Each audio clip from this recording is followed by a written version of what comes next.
नमस्कार, मी doctor Milind Joshi, pediatric laparoscopic surgeon आणि neurologist happy kids hospital Jalgaon येथे कार्यरत आहे. आज आपण जाणून घेऊया बालकांमधील बद्धकोष्ठता या सर्जिकल आजाराबद्दलची माहिती. आता या आजाराला मेडिकल लिटरेचरमध्ये हर्षब्रन्स डिसीज असं म्हणतात, कारण हर्षब्रन नावाच्या एका डॉक्टरनी हा आजार पहिल्यांदा त्याच्या माहितीत आला, त्यांनी त्याच्याबद्दल लिटरेचरमध्ये लिहिलं आणि म्हणून त्याच्या नावाने हा आजार प्रसिद्ध झाला. आता या आजारामध्ये होतं काय, तर या आजारामध्ये लहान किंवा मोठ्या आतड्याच्या एखाद्या पर्टिक्युलर भागामध्ये जी आतड्यांची हालचाल असते त्या हालचाल करणाऱ्या नसा जन्मतः बनलेल्या नसतात किंवा ते न्यूरल पाथवेज असं म्हणतो, ते न्यूरल पाथवेज बनलेले नसतात. त्यामुळे आतड्याची हालचाल त्या पर्टिक्युलर भागापर्यंत येऊन पुढे थांबून जाते. त्यामुळे आतड्यामध्ये जी घाण तयार होत असते ती घाण त्या अफेक्टेड पार्टपर्यंत येते आणि त्याच्या पुढे तिची मुवमेंट होऊ शकत नाही. मग तिची मुवमेंट होऊ शकत नसल्यामुळे आतड्यांचं प्रेशर वाढायला लागतं, त्यांच्यामध्ये गॅस जमा होतो आणि त्यामुळे ते फुगायला लागतात. आतडे फुगायला लागले की पोट फुगायला लागतं. मग बाळाला विविध प्रकारचे त्रास जसं लूज मोशन, उलट्या होणं, पोट फुगणं किंवा कधी कधी आतड्यांमध्ये छिद्र पडणं, आतडे फुटणं अशा प्रकारचे लाईफ थ्रेटनिंग प्रॉब्लेम सुद्धा होत असतात. तर या आजाराला हर्षब्रन डिसीज असं म्हणतात. सामान्यतः हा जो आजार आहे हा मोठ्या आतड्याशी संबंधित असलेला आजार आहे, पण काही थोड्या बालकांमध्ये हा आजार मोठ्या आतड्याचा छोटासा भाग जरी इन्व्हॉल्व करत असला तरी काही बालकांमध्ये संपूर्णतः मोठा आतडं सोबत लहान आतड्याचा काही भाग सुद्धा या आजारामध्ये इन्व्हॉल्व होऊ शकतो. त्यामुळे या आजाराची जी सिव्हिअरिटी आहे ती किती लांब भाग इन्व्हॉल्व झालेला आहे मोठ्या आतड्याचा याच्यावरती अवलंबून असते. म्हणजे जितका आतड्याचा इन्व्हॉल्वमेंट असलेला भाग लांब तेवढा बाळाला होणारा प्रॉब्लेम जास्त, असं याचं सरळ गणित आहे. आणि जितका भाग लहान तेवढा प्रॉब्लेम कमी, पण मग डायग्नोसिस सुद्धा डिलेड होत राहतं. आता सामान्यतः लहान मूल जेव्हा जन्मतं तेव्हा जन्माच्या 24 तासाच्या आत त्यांनी शी ही केल्या गेली पाहिजे, जर त्याची शीची जागा नॉर्मल असेल आणि आतड्यांमधली न्यूरल पाथवेज हे जन्मतः व्यवस्थित बनलेले असतील तर. त्यामुळे जनरली 24 तासाच्या आत लहान बालकांनी शी ही केल्याच गेली पाहिजे. जर जन्माच्या 24 तासाच्या आत जर पहिली शी केल्या गेली नाही तर मग या आजाराचं सस्पिशन हे पीडियाट्रिक सर्जन करत असतात. कारण मग अशा बालकांना शी न केल्यामुळे जन्मतः पोट फुगण्याचा किंवा जन्मानंतर लागलीच 12 किंवा 16 तासात पोट फुगण्याचा त्रास सुरू होऊन जातो, कारण त्यांना दूध पाजणं सुरू झालेलं असतं पण शी झालेली नसते. त्यामुळे आतडे फुगायला लागतात, पोट फुगायला लागतं, मग त्यांना उलट्या व्हायला सुरू होतात आणि मग पीडियाट्रिक सर्जनची ओपिनियन घेतली जाते की याला काही आतड्यांचा आजार आहे का हे बघण्यासाठी. मग अशा बालकांना पीडियाट्रिक सर्जन तपासतो आणि त्यांना पुन्हा पोट फुगलेलं असेल तर ते पोटाला डिकॉम्प्रेस करण्यासाठी किंवा आतड्यांना डिकॉम्प्रेस करण्यासाठी त्यांना नाकातून नळी टाकावी लागते, गॅस आणि जे जमलेलं घाणपाणी आहे किंवा दूध दिलेलं असेल ते काढून टाकण्यासाठी. आणि त्यांचं इव्हॅल्युएशन करून काही एनिमा किंवा दुसरे काही विविध प्रकारचे तपासण्या असतात त्या केल्यानंतर या आजाराचं निदान हे केलं जातं. तर सामान्यतः हा जो आजार माहिती पडतो तो लेट न्यूरोनल स्टेज, म्हणजे असं म्हणता येईल की जर तो जन्माच्या 2 किंवा 3 दिवसांमध्ये जर पकडण्यात नाही आला किंवा तेव्हा जर त्याच्याबद्दल माहिती नाही मिळाली तर जनरली 1 महिन्या किंवा 2 महिन्याच्या या आजाराबद्दल सिम्पटम्स असल्यामुळे पीडियाट्रिक सर्जन सहजरित्या रेफर जर केल्या गेलं बाळाला तर याचं निदान करतात. पण जर डायग्नोसिस किंवा रेफर करण्यासाठी जर लेट झालं तर मात्र हे बालकं तोपर्यंत सफर होतात, त्यांना विविध प्रकारचे त्रास होतात, जसं पोट फुगणं, लूज मोशन किंवा ज्याला टॉक्सिक मेगाकोलन असं म्हणतात किंवा नेक्रोटायझिंग एन्ट्रोकोलायटिस अशा प्रकारचे सुद्धा प्रॉब्लेम होऊ शकतात. कारण आजाराचं निदान झालेलं नसतं, प्रॉपर रेफरन्स झालेलं नसतं. त्यामुळे कारण त्या बालकांना मग दूध पाजण्यात येतं आणि थोड्या बहुत प्रमाणात शी होत असते, त्यामुळे बालकांना वाटतं की सगळं काही नॉर्मल आहे आणि मग अशा प्रकारे डॉक्टरचा सल्ला घेण्यामध्ये लेट केलं जातं, पण तोपर्यंत मग कधी कधी उशीर झालेला असतो. तर हे जे हर्षब्रन डिसीजचे जे विविध प्रकारचे प्रेझेंटेशन्स असतात त्यामध्ये सर्वात कॉमन प्रेझेंटेशन जे आहे ते नवजात बालकाच्या स्थितीमधलं आहे. त्यानंतरचं नेक्स्ट कॉमन प्रेझेंटेशन हे लेस दॅन 1 इयरचं आहे, म्हणजे इन्फंटाईल स्टेजमधलं आहे. की या स्टेजमध्ये बालक हे रोज शी करत नसल्यामुळे किंवा 8-8, 10-10 दिवसातून एकदा शी करत असतं किंवा त्याला एनिमा दिल्याशिवाय किंवा संडासच्या रस्त्याने गोळी टाकल्याशिवाय, ज्याला सपोजिटरी असं म्हणतात, ते टाकल्याशिवाय ते शी करत नाहीत आणि मग आतड्यात त्यांचं कायम फुगलेलं राहतं, त्यामुळे पोट पण फुगलेलं राहतं. मग त्यामुळे ते व्यवस्थित दूध पित नाहीत, त्यांना वेट गेन होत नाही, ज्याला फेल्युअर टू थ्राईव्ह म्हणतात, किंवा त्यांना recurrent episodes of loose motion ज्याला एन्ट्रोकोलायटिस असं म्हणतात, अशा प्रकारचे सुद्धा प्रेझेंटेशन लेट जेव्हा या आजाराचं निदान होतं किंवा सल्ला लेट घेतला जातो तेव्हा होऊ शकतो. तर एकदा या आजाराचं सस्पिशन जर लहान मुलांच्या बालकांना पीडियाट्रिशियनला आलं तर मग ते पीडियाट्रिक सर्जनला बाळाला रेफर करतात आणि मग पीडियाट्रिक सर्जनच्या मार्गदर्शनाखाली याचं पुढची ट्रीटमेंट ही करावी लागते.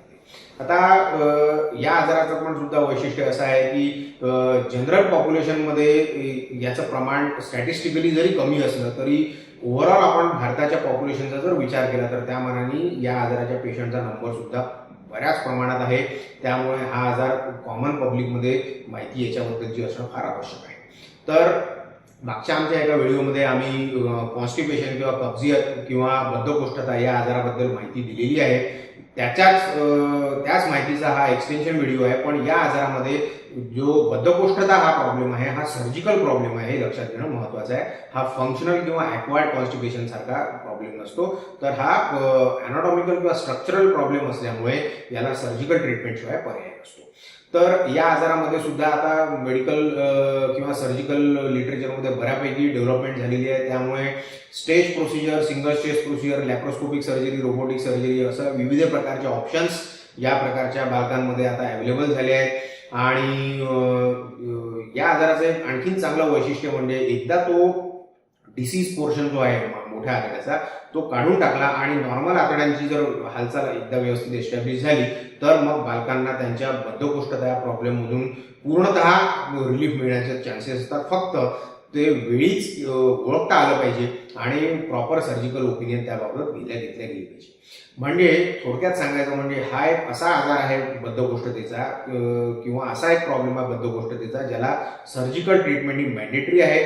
काही पेशंटमध्ये याच्यामध्ये स्टेज प्रोसिजर लागतात. म्हणजे जर का समजा बालकाची स्थिती जन्मता चांगली नसेल किंवा बालकाला जर ते बद्धकोष्ठतेमुळे आतड्यांमध्ये इन्फेक्शन झालं असेल, रक्तामध्ये इन्फेक्शन झालं असेल आणि सिंगल स्टेज प्रोसिजरसाठी बालकाची वाट बघता येत नाही असं जर सर्जनला वाटत असेल तर स्टेज प्रोसिजर ही रेकमेंड केल्या जाते. पण जिथे बालकांचे जे पेरेंट्स असतात ते वेल एज्युकेटेड असतात म्हणा किंवा त्यांना या आजाराच्या गंभीरतेची कल्पना आलेली असते आणि ते पिडियाट्रिक सर्जनच्या सल्ल्यानुसार जर त्यांच्या बालकाला व्यवस्थित संडासच्या रस्त्यावर वॉश देऊ शकत असतील तर कधी कधी सिंगल स्टेज प्रोसिजर सुद्धा यांच्यामध्ये ऑफर केल्या जाऊ शकते, प्रोव्हायडेड त्या सिंगल स्टेज प्रोसिजरच्या स्टेजला बालक येईपर्यंत त्याच्या आतड्यांमध्ये खूप जास्त फुगावट आलेली नसतात. कारण आतड्यांमध्ये जर फार फुगावट आली असेल, त्यांचा जर डायमीटर फार वाढला असेल तर मग सिंगल स्टेज प्रोसिजर करणं डिफिकल्ट जातं. अशा बालकांमध्ये स्टेज प्रोसिजर केल्या जाते. तर स्टेज प्रोसिजर म्हणजे काय तर पहिल्या स्टेजमध्ये आतड्यांचा भाग हा बाहेर काढला जातो जेणेकरून त्या बालकाला एका नॉर्मल ठिकाणावर शी होत राहिली पाहिजे. म्हणजे त्याला मग वेट गेन घेता येतं, त्याला दूध पाजता येतं आणि मग एक विशिष्ट वय आणि वेट या दोन्ही पण गोष्टींचा क्रायटेरिया आला की मग त्याची स्टेज प्रोसिजर पुढली स्टेज केल्या जाते जेणेकरून तो आतड्यांचा जो खराब झालेला भाग असतो जन्मता तो काढून टाकला जातो आणि नॉर्मल न्यूरल पाथवे असलेला भाग जो आहे तो शीच्या जागेशी जोडला जातो. आता हिस्टॉरिकली याचे अनेक प्रोसिजर्स अवेलेबल आहेत. सगळ्याच प्रोसिजरचे काही ना काही ॲडव्हान्टेजेस किंवा रिस्क अशा होत्या. त्यामुळे अजूनही एक्झॅक्टली कोणती सिंगल प्रोसिजर गोल्ड स्टँडर्डची नाही. पेडियाट्रिक सर्जनच्या सेंटरमध्ये जिथे त्यांनी ट्रेनिंग घेतलं असेल किंवा ज्याच्याशी त्यांचं एक्सपोजर असेल ते टेक्निक या आजारामध्ये वापरलं जातं आणि आउटकम वाईज सर्वच टेक्निकचे रिझल्ट्स हे जवळपास एकसारखे आहे. म्हणजे एक टेक्निक दुसऱ्यावरती फार जास्त ॲडव्हान्टेजेस असं अजून लिटरेचरमध्ये तरी नाही. फक्त सर्जन टू सर्जन जे रिझल्ट्स असतात ते कशामुळे व्हेरी होऊ शकतात तर कोणतं टेक्निक फॉलो केलं जातं त्याच्यामध्ये थोडा बहुत फरक पडू शकतो. पण म्हणून कोणतं एक टेक्निकच परफेक्ट आहे असं अजून तरी सर्जिकल लिटरेचरमध्ये आलेलं नाही. तर जसं सांगतो स्टेज प्रोसिजर पहिल्या स्टेजमध्ये शीची जागा बाहेर काढणं आणि कन्फर्म करणं बायोप्सी घेऊन की या बाळाला खरंच आतड्यांचा काही भाग जो आहे त्यामध्ये न्यूरल पाथवेज बनलेले नाही आहे आणि मग नंतर सेकंड स्टेजमध्ये तो खराब असलेला आतड्यांचा भाग जो आहे तो काढून टाकून नॉर्मल न्यूरल पाथवे बनलेला आतड्यांचा भाग मोबिलाइज करून खाली शीच्या जागेशी जोडणं याला पुल थ्रू असं म्हणतात. तर ही प्रोसिजर ही सेकंड स्टेज प्रोसिजर असते. काही सेंटरमध्ये 3 स्टेज प्रोसिजर पण केल्या जातात, काही सेंटरमध्ये 2 स्टेज प्रोसिजर केल्या जातात, काही ठिकाणी सिंगल स्टेज प्रोसिजर सुद्धा केल्या जातात. कुठल्या प्रकारची प्रोसिजर कोणत्या बालकामध्ये करायची याचा निर्णय पूर्णतः तुमच्या बालकाचा पिडियाट्रिक सर्जन हे त्याच्या स्किलवर किंवा जे त्याचं ट्रेनिंग झालं असेल त्याच्यानुसार ठरवत असतो आणि त्यानुसार तुम्ही तुमच्या बालकाला ती प्रोसिजर करून घेण्यासाठी संमती देणं गरजेचं असतं. कारण योग्य ती सर्जिकल प्रोसिजर योग्य त्यावेळी जेव्हा बालकामध्ये केल्या जाते तेव्हा या गंभीर स्वरूपाच्या आजारापासून तुमच्या बालकाची सुटका होण्याची शक्यता चांगली असते जेणेकरून पुढे भविष्यामध्ये त्याला कुठल्याही प्रकारचा मेजर प्रॉब्लेम यायला नको. आता महत्त्वाची समजण्याची गोष्ट अशी आहे की प्रत्येक स्टेजचं ऑपरेशन हे मेजर सर्जरी आहे. म्हणजे असं नाही की कुठली मायनर सर्जरी आहे, प्रत्येक सर्जरी मेजर सर्जरी आहे. पण ज्या प्रकारची डेव्हलपमेंट आता लहान मुलांच्या ॲनेस्थेशियामध्ये किंवा सर्जिकल सुचर्समध्ये, सर्जिकल टेक्निकमध्ये, लॅप्रोस्कोपी, रोबोटिक, ओपन सर्जरी सर्वच प्रकारच्या टेक्निक्समध्ये ज्या प्रकारची डेव्हलपमेंट झालेली आहे, ज्या प्रकारचं स्किल आता वाढलेलं आहे, त्यामुळे आउटकम किंवा फायनल रिझल्ट्स हे खूप इम्प्रूव्ह झाले आहेत. आणि पहिले जे असे दुर्धर आजार वाटायचे ज्यांच्यामधून बालक वाचेल अशी शक्यता एक 60-70 वर्षांपूर्वी फार कमी होती, तसं आता राहिलेलं नाही. आउटकम हे खूप चांगलं झालं आहे. जवळपास सर्वच बालक या आजारातनं किंवा या सर्जरीतनं व्यवस्थित होतात आणि पुढे भविष्यामध्ये त्यांना प्रॉब्लेम येण्याची शक्यता कमी असते. अर्थात या सर्व गोष्टी किंवा सक्सेसफुल आउटकम बऱ्याच फॅक्टर्सवरती अवलंबून असतं. जसं बाळाला प्री एक्झिस्टिंग काही सेप्टिसेमिया, त्याच्या रक्तामध्ये इन्फेक्शन आहे का, किंवा त्याच्या आतड्यांमध्ये खूप जास्त फुगावट झालेली आहे का, किंवा त्याचं स्पिंटर मेकॅनिझम किती चांगल्या प्रकारे काम करत आहे, कंट्रोल मेकॅनिझम, याच्यावरती सुद्धा या गोष्टीचे जे फायनल रिझल्ट असतात ते अवलंबून असतात.